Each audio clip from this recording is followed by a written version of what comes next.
Informasi berikutnya, pemirsa, sebanyak 19 narapidana di Lembaga Pemasyarakatan atau Lapas 2B Nabire, Papua Tengah melarikan diri pada Senin pagi kemarin.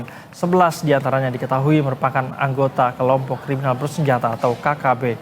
Kalapas Nabire mengatakan aksi melarikan diri tersebut telah direncanakan oleh para napi.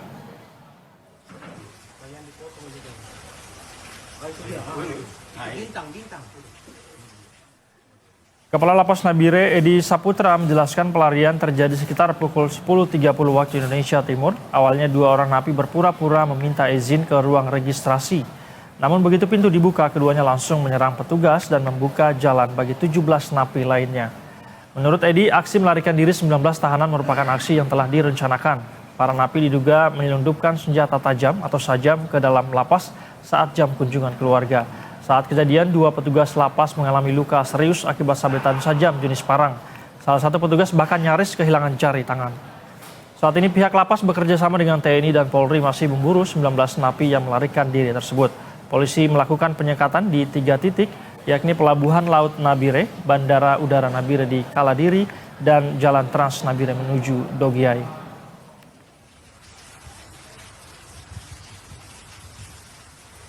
Ada 2 orang yang izin untuk ke registrasi, maka dibuka izin dengan komandan jaga. Nggak tahu tiba-tiba dari belakang ada gerombolan. Jadi ini bisa disimpulkan pelarian ini juga sudah direncanakan oleh pihak-pihak napi ya.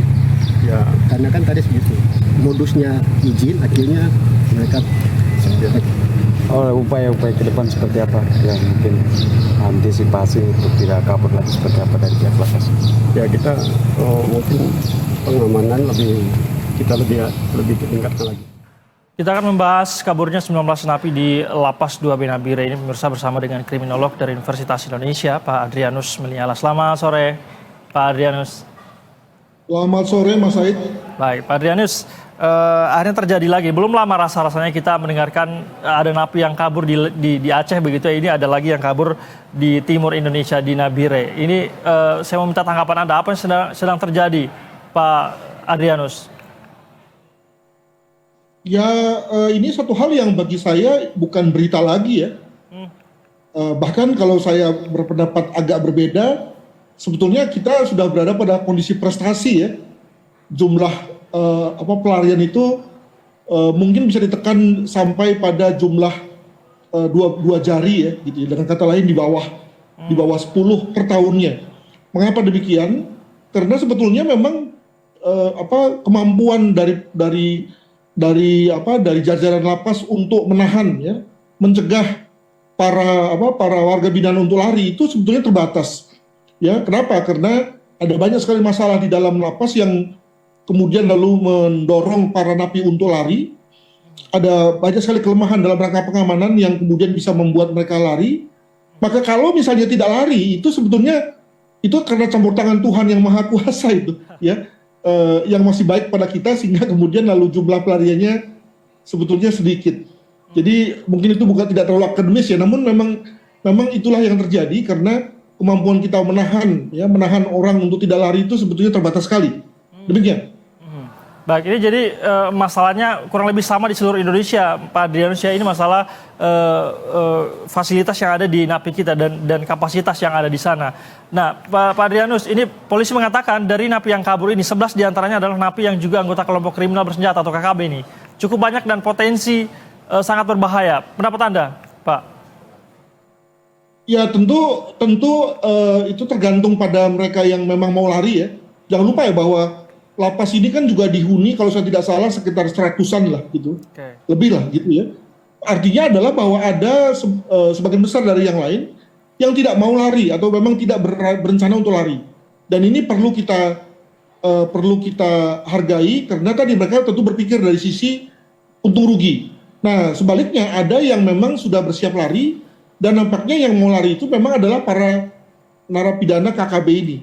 Nah, tentu lalu menjadi pertanyaan sih bagi kita tingkat pengamanan dari jajaran pengamanan ya, jajaran lapas di situ, sehingga dengan mudah dapat diterobos. Kalau misalnya melihat dari videonya itu kan kesannya bahwa memang tidak siap sama sekali ya,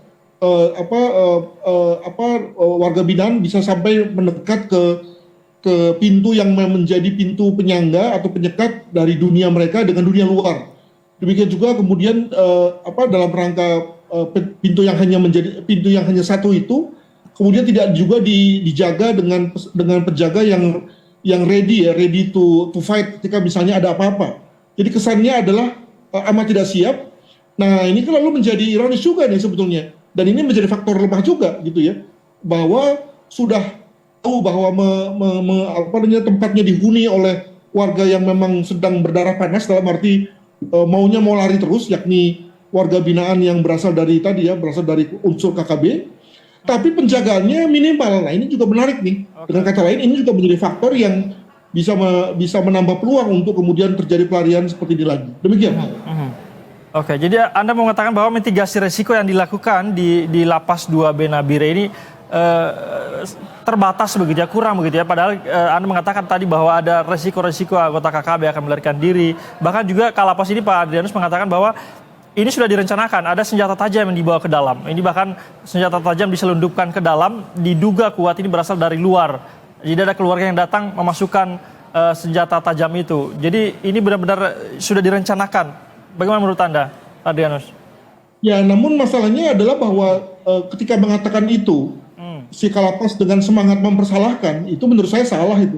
Kenapa? Karena sebetulnya sebagai instalasi yang memang membuat orang kehilangan sebagian hak asasinya, maka kalau kemudian ada barang-barang seperti itu masuk, yang disalahkan bukan orang yang memasukkan, tapi yang disalahkan harusnya adalah jajaran yang tidak mampu mendeteksi sehingga barang tersebut masuk.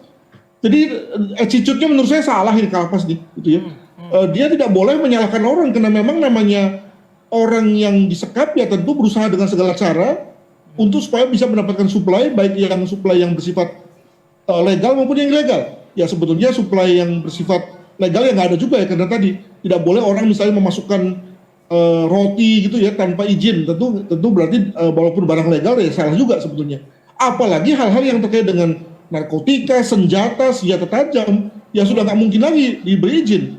Nah kalau kemudian lalu bisa lolos, lah masa kemudian orang disalahkan? Yang disalahkan adalah sistem mereka, kan begitu. Jadi saya kira ada situasi yang salah kaprah di sini, di mana sebetulnya sebagai lembaga yang bersifat inkapasitasi, maka sebetulnya mereka atau jajaran lapas itu punya tanggung jawab penuh terkait dengan tugasnya. Demikian.